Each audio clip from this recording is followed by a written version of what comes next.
Ladies and gentlemen welcome to iDream media. నేను ప్రియదర్శన్, నాతో పాటు అడ్వకేట్ నాగేశ్వరరావు పూజారి గారు ఉన్నారు.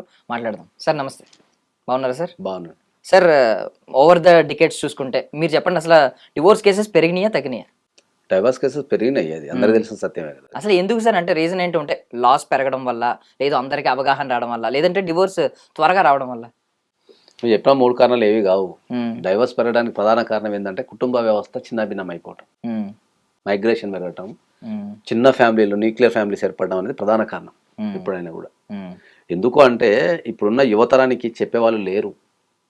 ఇది చాలా గమనించాల్సిన విషయం ఏంటంటే ఒక కుటుంబ వ్యవస్థ ఎట్లా రన్ అవుతుంది అని చెప్పే వ్యవస్థ లేదు ఇప్పుడు మనకు. అంటే ఒకప్పుడు అడ్జస్ట్ అవ్వాలి అనే పదం వచ్చినప్పుడు, ఐ మీన్ అడ్జస్ట్ అయ్యేవారు. జీవితం అంటేనే అడ్జస్ట్ కావటం, అడ్జస్ట్ అవ్వాలి కాదు. ఇప్పుడు నేను ఎందుకు అడ్జస్ట్ అవ్వాలనే క్వశ్చన్, అంటే ఇప్పుడు నేను ఎందుకు అడ్జస్ట్ అవ్వాలనే క్వశ్చన్. ఎవడైతే అడ్జస్ట్ అవుతాడో సక్సెస్ అవుతాడు, ఎవడైతే అడ్జస్ట్ కాడో వాడు ఎప్పటికీ అట్నే ఉండిపోతాడు. అంటే మీరు అన్నారు న్యూక్లియర్ ఫ్యామిలీస్ రావడం వల్ల ఎక్కువ డివోర్స్ కేసెస్ పెరిగినాయి అని. యాక్చువల్లీ అడ్జస్ట్మెంట్ అనేది జాయింట్ ఫ్యామిలీలోనే ఉంటుంది. అంతమందిని హ్యాండిల్ చేయాలి, అందరి ప్రెషర్ తీసుకోవాలి, మెంటల్లీ ఫిజికల్లీ కూడా ఉంటుంది. ఇప్పుడు ఏంటంటే కొంచెం సులువుగానే ఉంది. ఇప్పుడు పెరగడం అనేది కొంచెం అదే చెప్తున్నది, అడ్జస్ట్ కాకపోవడం వల్లనే డైవర్స్ పెరుగుతున్నది. అడ్జస్ట్ అయితే డైవర్స్ ఎందుకు పెరుగుతుంది? ఫస్ట్ మనము ప్రతిదీ మనం మనిషి మాట్లాడేటప్పుడు ఏంటంటే పూర్వకాలంలో మనం అని మాట్లాడుతుండే, ఇప్పుడు నా అని మాట్లాడుతున్నారు. నేను ఎందుకంటే రెగ్యులర్గా నేను రోజుకు కొన్ని వందల వేల కన్వర్సేషన్ చూస్తా కదా. ప్రతి ఒక్కరు ఏం చెప్తుండే, నా జీవితం, నా బట్టలు, నా ఫుడ్, నా శాలరీ, నా my car, my salary, my money.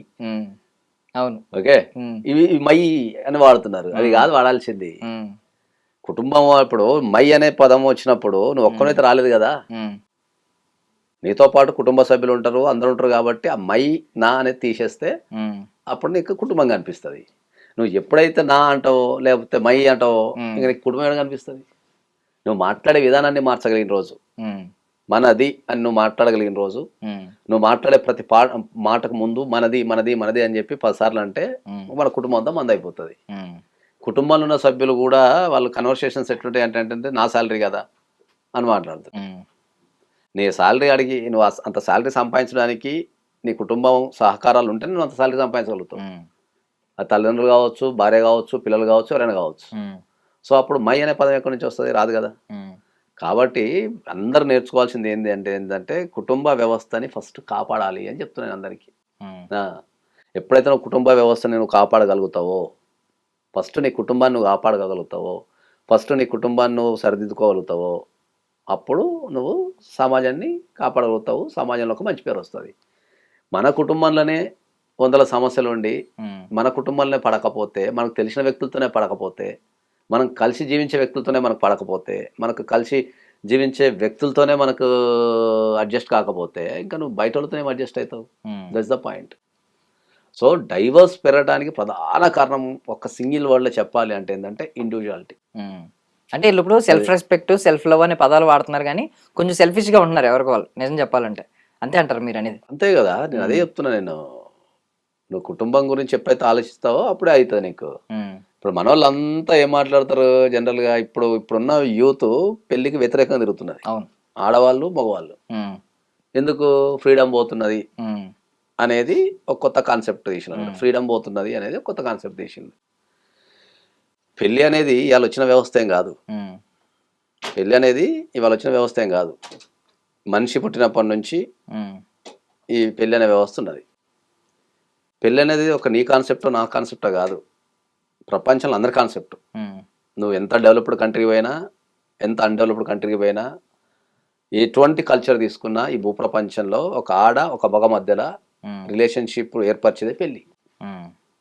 ఆ పెళ్లితోనే నీకు కుటుంబము, సమాజము, దేశము, ప్రపంచం ఆధారపడి ఉంటుంది. జనరల్ మీ దగ్గరికి ఏమైనా కేసు వచ్చినప్పుడు, ఇప్పుడు స్పౌస్ గురించి చెప్పి, ఇలాగా కేసు వచ్చినప్పుడు స్పౌస్ గురించి చెప్పి నాకు ఫ్రీడమ్ లేదు, నారో మైండెడ్గా ఉన్నారు, బ్రాడ్ మైండెడ్గా లేరు, అంటే బోత్ ఏ కేసు అయినా ఏ జెండర్ అయినా అయ్యి ఉండొచ్చు, అలా వచ్చినప్పుడు మీరు ఏం చెప్తారు సార్? స్టార్టింగ్ ప్రపంచంలో ఏ వ్యక్తి ఇద్దరు వ్యక్తులు ఎప్పుడు ఒక తిరుగు ఉండరు.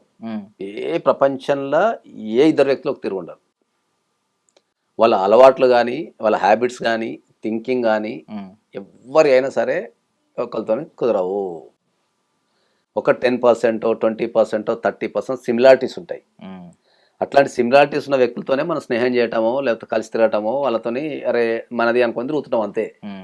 కానీ ఓవరాల్గా చూస్తే నీవు ఎప్పుడైతే సిమిలారిటీస్ లైక్ చేస్తావో ఫ్రెండ్షిప్ ఏర్పడుతుంది, లేకపోతే రిలేషన్షిప్ ఏర్పడుతుంది.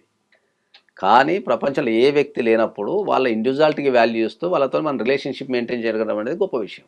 దాన్ని నేర్చుకోగలగాలి ఫస్ట్. ఇప్పుడు మన భారతదేశంలో పెళ్లి అంటే ఏంటంటే ఒకళ్ళ మీద ఒకరికి పూర్తి అధికారం వచ్చింది అనుకుంటారు. భార్య ఏమనుకుంటుంది అంటే భర్త నేను చెప్పినట్టు వినాలి అనుకుంటాడు. ఓకే, భర్త ఏమనుకుంటాడు నేను చెప్పినట్టులే భార్య అని వీడు అనుకుంటాడు. ఓకే, ఈ ఒకళ్ళు చెప్పినట్టు ఒకళ్ళు వినటం అనేది కాన్సెప్ట్ కాదు మ్యారేజ్లో. ఒకళ్ళని అర్థం చేసుకొని ఎదుటి వ్యక్తికి నచ్చినట్టు తిరగడం అనేది కాన్సెప్ట్. నువ్వు ఆ దిశగా ఎప్పుడైతే ప్రయాణిస్తావో, ఓకే, ఒక 5 నిమిషాలు కూర్చొని ఈ వ్యక్తి ఏంది, ఈ వ్యక్తి హ్యాబిట్స్ ఎట్లుంటాయా, ఈ వ్యక్తి అలవాట్లు ఎట్లున్నాయా, ఈ వ్యక్తి ఇట్లా ప్రవర్తిస్తాడా, దానికి నాకు ఇబ్బంది లేకుండా ఎట్లా చూసుకోవాలా, నాకు దానివల్ల ఏమైనా ఇబ్బంది ఉందా అని దాన్ని చూసుకొని దాన్ని మార్చుకోవడమే జీవితం. పూర్వకాలంలో ఏంటంటే కొద్దిగా మనకు ఆడవాళ్ళని కొద్దిగా అణిచివేయడం ద్వారా, అంటే ఆడపిల్ల అంటే నువ్వు ఇట్లనే ఉండాలా, అణిగిమణిగే ఉండాలా, లేకపోతే నువ్వు ఇట్లనే ఉండాలా అని వాళ్ళని కొద్దిగా అణిచివేతకైతే 100% జరిగింది. అది అందరం అది ఒప్పుకోవాల్సిన వాస్తవం పూర్వకాలంలో. ఇప్పుడంటే ఎవరు ఇట్టలేరు, కానీ అప్పుడైతే అణిచివేత కొద్దిగా గురయ్యారు కాబట్టి అప్పట్లో వర్కౌట్ అయింది. అప్పట్లో వాళ్ళకి ఎర్నింగ్ కెపాసిటీ లేదు ఫస్ట్. ఎప్పుడైతే ఉమెన్కి ఎర్నింగ్ కెపాసిటీ లేదో అప్పుడు డిపెండ్ అవుతుంది. కాబట్టి ఎర్నింగ్ చేసే వ్యక్తి యొక్క అభిప్రాయానికి విలువనిచ్చుకొని ఉంటుండే అప్పుడు. ఇప్పుడు women also earning the same as men. మగవాళ్ళతో పాటు సమానంగా అన్ని రంగాల్లో వాళ్ళు సంపాదిస్తున్నారు కాబట్టి వాళ్ళ వాణిని బలంగా వినిపిస్తున్నారు వాళ్ళు. అర్థమైందా?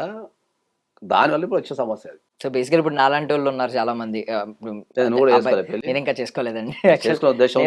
మీరు చెప్పిన కాలంలోనే కొంచెం చేసుకోకూడదేమో అని. చేసుకోవాలి కంపల్సరీ.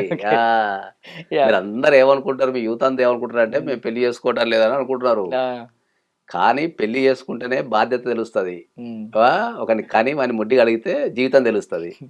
ఓకే, ఒక వ్యక్తి ఎట్లా పుడతాడు, ఒక వ్యక్తి ఎట్లా ఎదుగుతాడు, ఒక వ్యక్తిని మనం ఎట్లా తయారు చేయొచ్చు అనేది తెలుస్తుంది జీవితంలో. అది ఛాలెంజింగ్.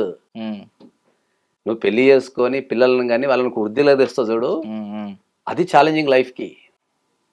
నీకు నువ్వు తాగి నువ్వు తినేసి నీకు నువ్వు వండుకుంటే ఛాలెంజింగ్ కాదు, అది పశువు కూడా చేస్తుంది. అర్థమైందా? కాబట్టి నేను యూత్కి మళ్ళీ ఒకసారి గట్టిగా ఏం చెప్తున్నా అంటే నీ జీవితంలో ఏదైనా ఛాలెంజింగ్ తీసుకోవాలనుకుంటే నువ్వు ఫస్ట్ సరైన ఏజ్లో పెళ్లి చేసుకో, పిల్లల్ని గాను వాళ్ళ ముడ్డి అడుగు, వాళ్ళ కోసం త్యాగాలు చెయ్యి. ఓకే, వాళ్ళని వృద్ధిలోకి తెచ్చి వాళ్ళకు ఒక మంచి పేరు తెచ్చి అప్పుడు నువ్వు చెప్పు పెళ్లి మంచిదా కాదా అని. అర్థమైందా? సో ఫైనల్లీ అంటే మీరు అన్నారు మోడర్న్ ఇది న్యూక్లియర్ ఫ్యామిలీస్ వచ్చేసి గైడ్ చేసే వాళ్ళు ప్రాపర్ గా లేరు అని చెప్పి. బట్ గైడ్ చేసేది ఇప్పుడు ఇది ఒకటి వచ్చింది బాగా డిజిటల్ ఎరా కాబట్టి ఇది మోడర్న్ డిజిటల్ ఎరా గైడ్ చేస్తున్నా అందరికి. అందుకనే దాన్ని యూజ్ చేసుకునే పెళ్లి అనే వ్యవస్థ మీద నేను పోరాడుతున్నా. దాన్ని యూజ్ చేసుకునే పెళ్లి అనే వ్యవస్థ మీద నేను అందరికి పాఠాలు చెప్తున్నా. దాన్ని యూజ్ చేసుకునే వ్యవస్థని మార్చడానికి ట్రై చేస్తున్నా. ఇంకా దాని వల్లనే సమాజానికి పెద్దగా పోతున్నాం మనం. అర్థమైందా? So I wish you all success sir. మీ పోరాటం ముందుకు సాగాలి. Thank you so much for your valuable time. And for more videos, please subscribe to iDream. Please subscribe to iDream. Please subscribe iDream. And please subscribe to iDream. For more videos, subscribe to iDream. please like, share and subscribe to the channel. Congratulations, iDream. Subscribe to iDream. Subscribe to iDream. So subscribe to iDream Media. iDream ki iDream team andarki huge congratulations. Please subscribe iDream Media. Please subscribe to iDream. Subscribe iDream. Please subscribe to iDream. iDream అంటే నా కళల channel subscribe చేసుకున్న నోరు తిరుగుతలేదు, మీరైతే గంట గుర్తు కొట్టండి. For more such videos, please subscribe to iDream. Subscribe to iDream. Please subscribe to iDream. Please subscribe iDream Media. Please do subscribe to iDream. Please subscribe to iDream Media. For best entertainment and information, please subscribe iDream. And don't forget to subscribe to iDream.